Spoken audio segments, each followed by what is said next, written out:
È una nuova app fatta dalla Regione insieme ad ARPAV che serve a rendere edotti i cittadini su eventuali fenomeni meteorologici particolarmente intensi come possono essere temporali. Di siti e applicazioni che annunciano maltempo che poi non si verifica, la Regione ne aveva abbastanza. Così, per dare un taglio alle fake news sul meteo, il Veneto ha messo a punto, tramite la sua agenzia ARPAV, un'app per smartphone che allerta l'utente sull'arrivo di precipitazioni intense o molto intense.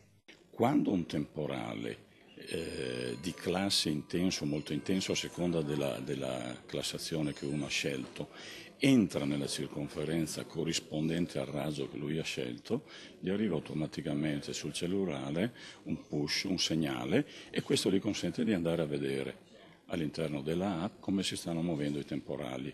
La presentazione ufficiale di App Temporali stamani a Palazzo Balbi, uno strumento divulgativo e di autotutela della cittadinanza in caso di situazioni che possono causare danni o più semplicemente per programmare una gita fuori porta, in montagna come al mare. Cosa può fare l'utente? Può scegliere se essere avvisato per temporali intensi o molto intensi, due classi di intensità. Temporali intensi vuol dire una precipitazione di 20-25 mm all'ora, quindi già sostenuta. Un nuovo sistema per il monitoraggio e la segnalazione in tempo reale della presenza di temporali o in generale di precipitazioni intense, che nasce dalla possibilità data dai radar di fornire dati elaborabili in modo automatico e in tempi molto brevi. Nel panorama italiano allo stato attuale è disponibile solo un sistema simile sviluppato da ARPA Piemonte, mentre App Temporali porta a 8 le applicazioni sviluppate da ARPAV.